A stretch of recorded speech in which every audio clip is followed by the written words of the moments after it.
long ago.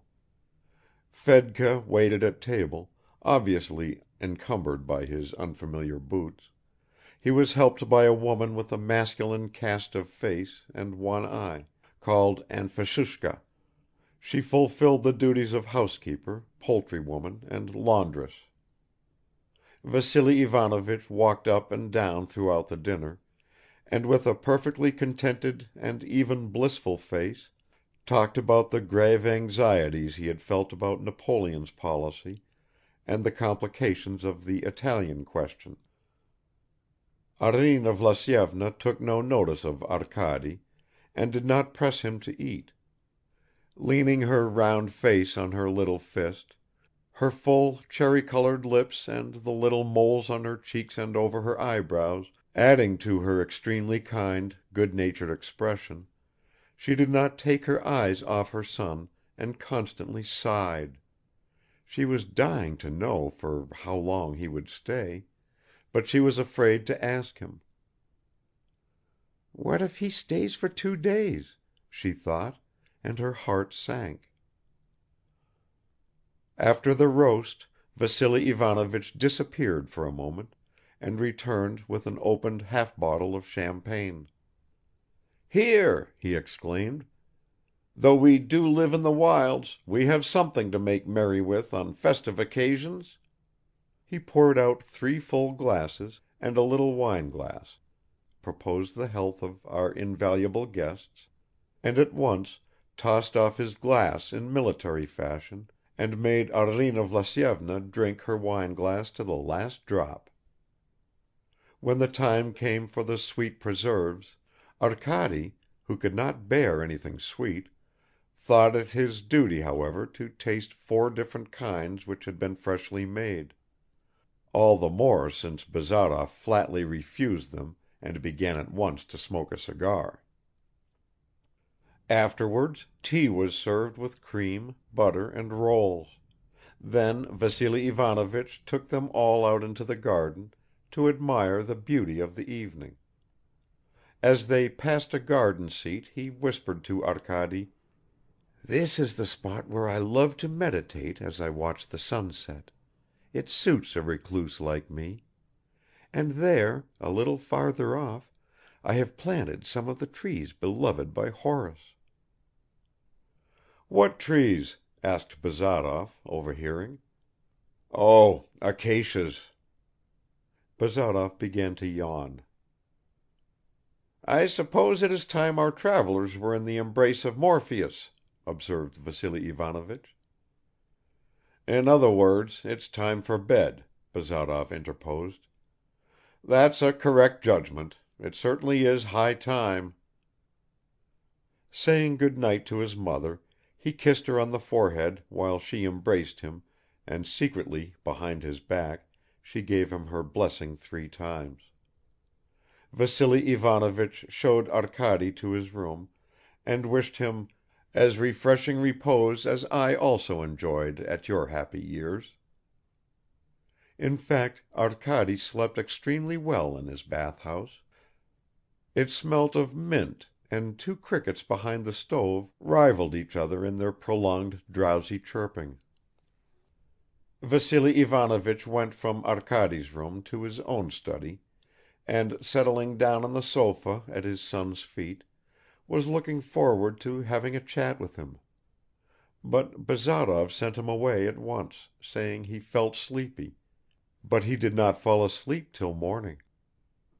With wide open eyes he stared angrily into the darkness; memories of childhood had no power over him, and besides he had not yet been able to rid himself of the impression of his recent bitter experiences.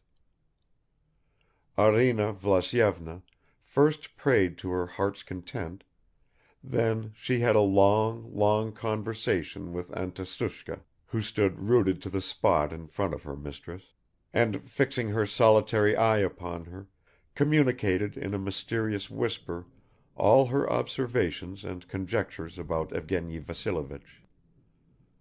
The old lady's head was giddy with happiness, wine and tobacco smoke; her husband tried to talk to her, but with a wave of the hand he gave it up.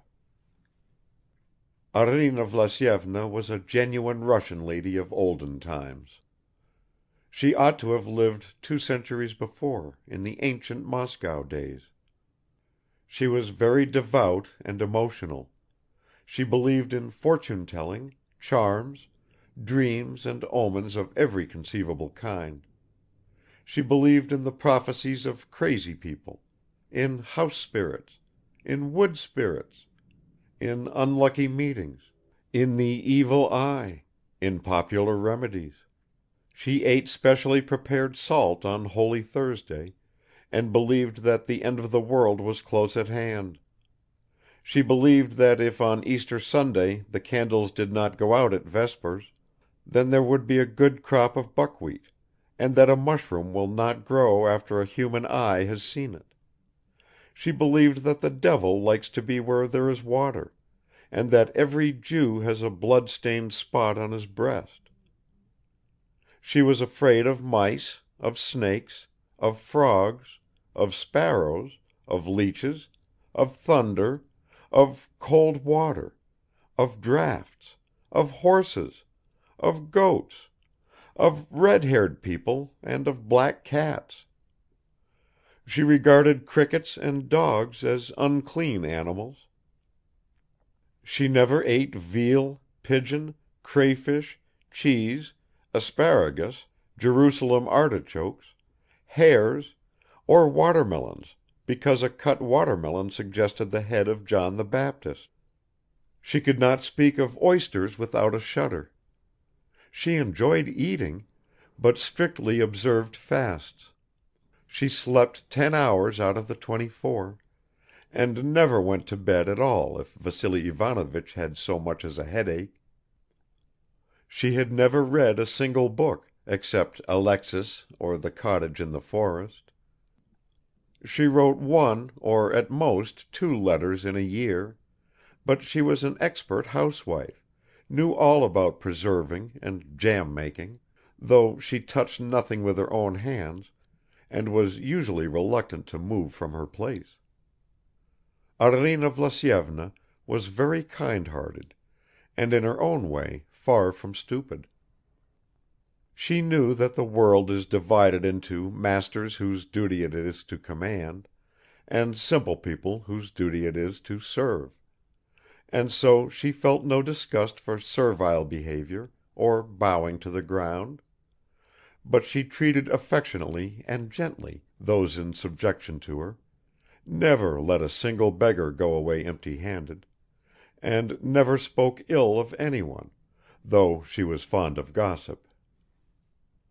In her youth she had been very pretty, had played the clavichord and spoken a little French, but in the course of many years of wandering with her husband, whom she had married against her will, she had grown stout and forgotten both music and French. Her son she loved and feared unutterably. She had handed over the management of her little estate to Vassily Ivanovich, and she no longer took any part in it. She would groan, wave her handkerchief and raise her eyebrows higher and higher in horror directly her old husband began to discuss impending land reforms and his own plans.